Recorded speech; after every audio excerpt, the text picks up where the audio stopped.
Bismillahirrahmanirrahim. Assalamualaikum warahmatullahi wabarakatuh. Alhamdulillahillazi an'amana binimatil iman wal islam wa nusholli wa nusallimu ala khairil anam Muhammadin wa ala alihi wa sahbihi azmain amma ba'du. Apa kabar anak-anak semua? Semoga tetap sehat karena ketika kita sehat, kita dapat belajar dengan maksimal. Dan juga kita harus tetap semangat dalam mengikuti pembelajaran kita kali ini. Ustazah akan ingatkan kembali, setiap pembelajaran bahasa Indonesia, kalian siapkan terlebih dahulu buku paket dan juga catatannya. Catat hal-hal yang sekiranya tidak kalian pahami dalam video pembelajaran. Dan setelah menonton video tersebut, kalian dapat langsung tanyakan pada ustazah. Catat juga ya hal-hal yang penting dari video pembelajaran ini agar kalian tidak usah membuka kembali video ketika ingin belajar kembali.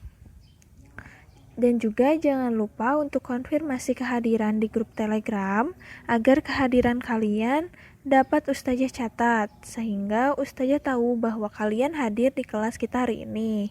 Simak video pembelajaran hari ini sampai habis ya, karena di akhir video terdapat tugas yang harus kalian kerjakan. Insya Allah pembelajaran hari ini kita masih akan melanjutkan bab 5, yaitu beropini dengan artikel.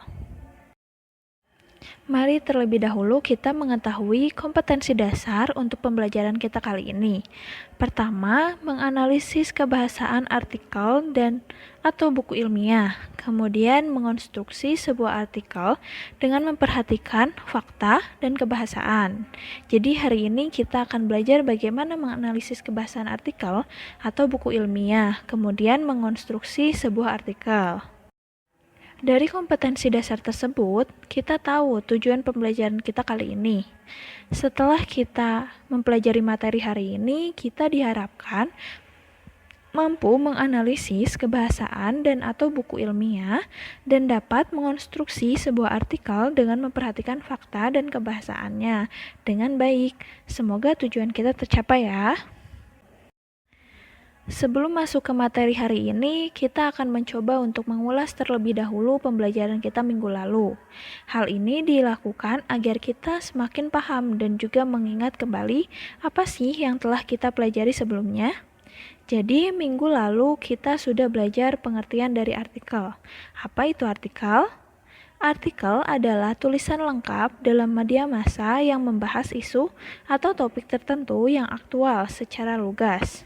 Artikel juga memiliki ciri-ciri. Ciri-cirinya itu adalah artikel berbasis fakta, menyatukan opini dengan isu faktual, pembahasannya objektif, strukturnya sistematis, dan juga penggunaan bahasanya yaitu bahasa baku.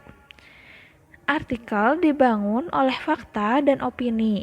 Fakta merupakan pernyataan yang menggambarkan suatu kenyataan secara apa adanya. Dengan demikian, sesuatu fakta merupakan suatu yang pasti benar adanya. Nah, dan opini merupakan pernyataan yang mengungkapkan hasil pemikiran, pandangan, pikiran, sangkaan dan sejenisnya tentang suatu fakta.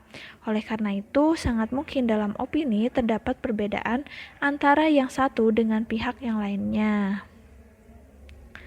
Nah, terakhir yang kita pelajari minggu lalu adalah menyusun opini untuk artikel. Ada beberapa hal yang perlu diperhatikan ketika kita ingin menyusun opini untuk artikel, yaitu opini yang kita tulis harus relevan atau diperkuat fakta. Kemudian, opini harus logis agar mudah dipahami dan diterima oleh orang lain.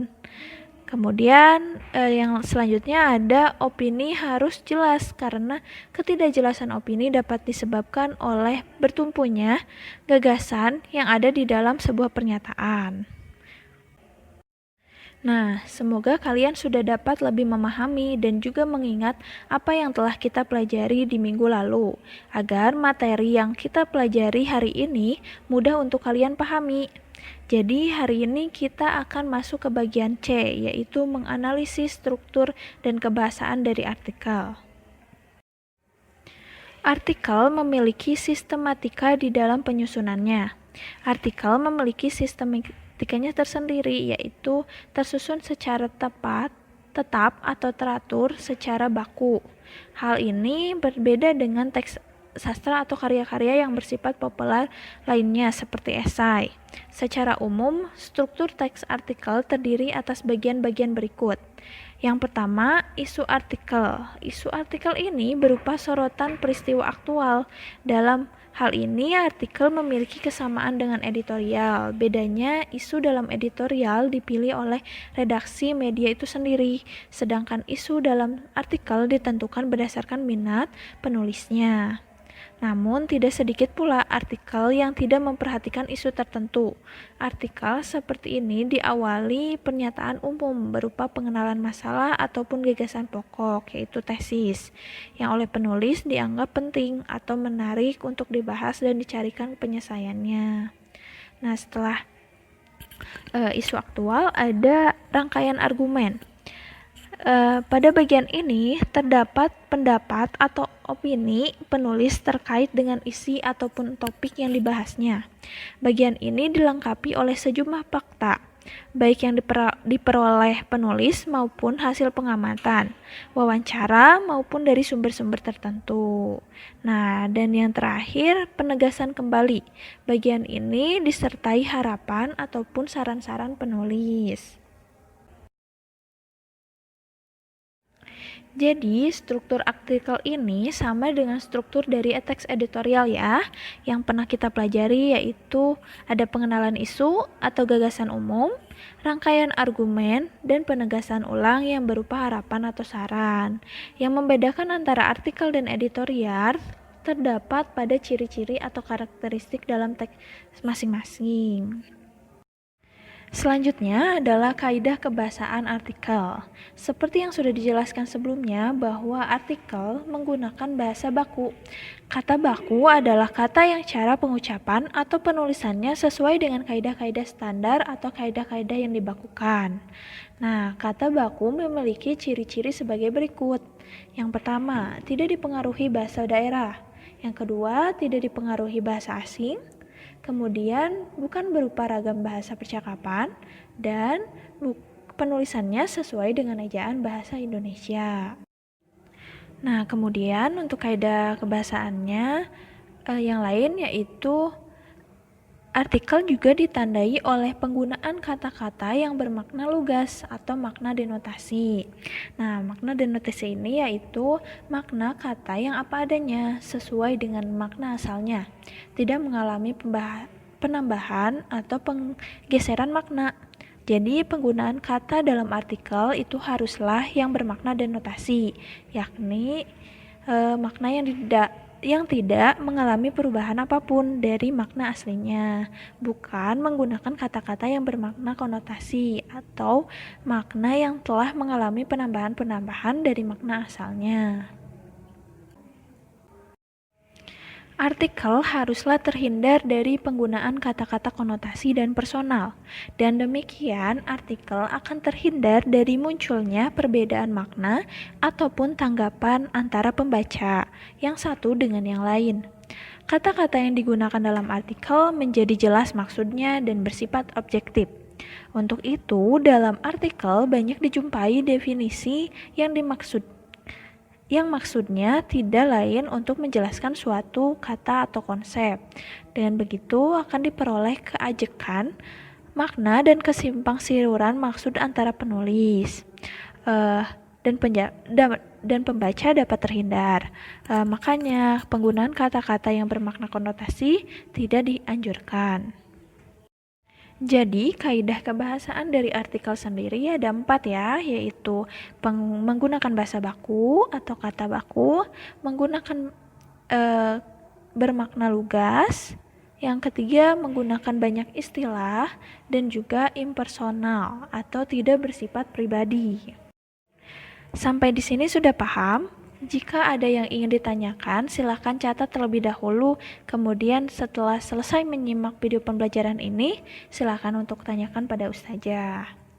Materi selanjutnya adalah bagian D, yaitu menginstruksi artikel berdasarkan fakta yang jelas. Pada bagian ini kita akan belajar menginstruksi sebuah artikel.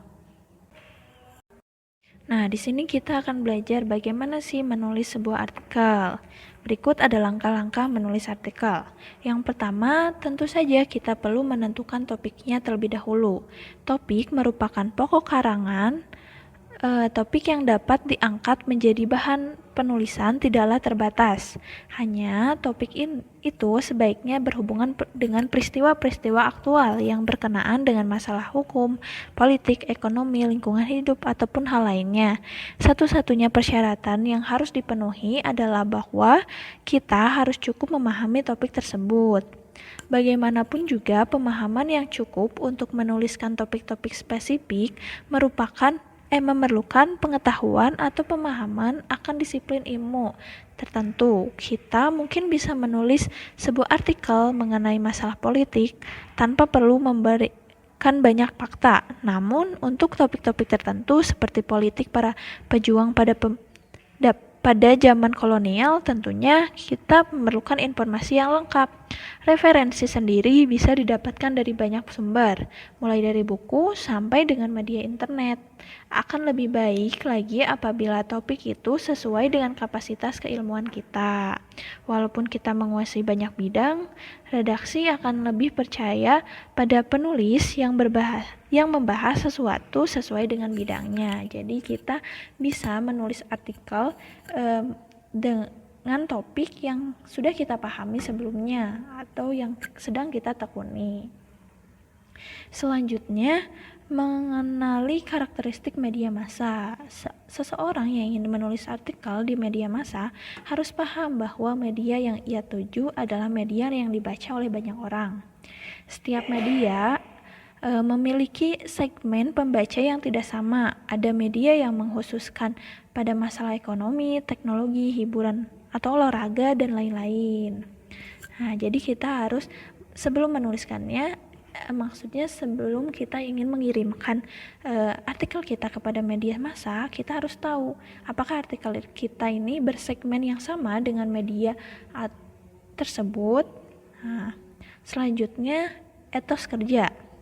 Menulis artikel memerlukan sebuah ketekunan. Meskipun berkali-kali tidak dimuat, kita tidak boleh pantang mundur. Kita tidak boleh bosan untuk berkarya. Untuk bisa menjadi besar, seseorang harus mengawalinya dengan langkah kecil. Dengan tidak dimuat pun, paling tidak kita bisa membuat artikel yang bisa dibaca oleh diri kita sendiri. Itu jauh lebih baik daripada kita tidak bisa menghasilkan karya apapun. Nah, pelajaran hari ini kita sudah belajar tentang struktur dan juga kebahasan dari artikel, dan juga bagaimana trik dalam menulis artikel agar dapat dimuat di media massa. Jika di antara kalian ada yang bercita-cita untuk menjadi penulis artikel atau ingin menyebarkan ilmu kalian dengan memuat tulisan atau artikel di media massa, kalian dapat mengikuti trik tersebut. Nah, sampai sini apakah kalian sudah paham? Jika ada yang masih membuat kalian bingung, silakan tanyakan langsung pada Ustazah. Nah, ada tugas ya untuk mengetahui pemahaman kalian dari yang sudah kita pelajari. Nah, kalian bisa kerjakan tugas di buku paket halaman 172, bagian A dan D. Batas pengumpulannya sampai pelajaran Bahasa Indonesia minggu depan. Jadi kalian masih punya waktu untuk mengerjakan, tetapi jangan sampai melebihi waktu tersebut ya. Nanti Ustazah tidak akan memasukkan nilai kalian ke dalam buku nilai Ustazah.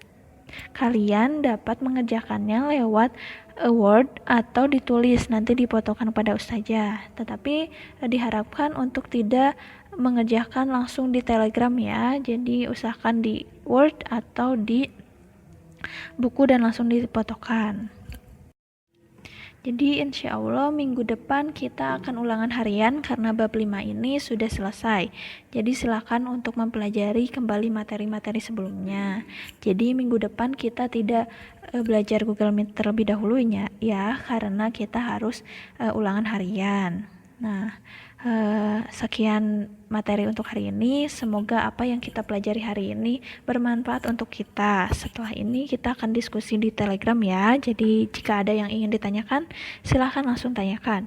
Terima kasih atas perhatiannya. Semoga kita diberikan kesehatan selalu oleh Allah Subhanahu wa taala. Wassalamualaikum warahmatullahi wabarakatuh.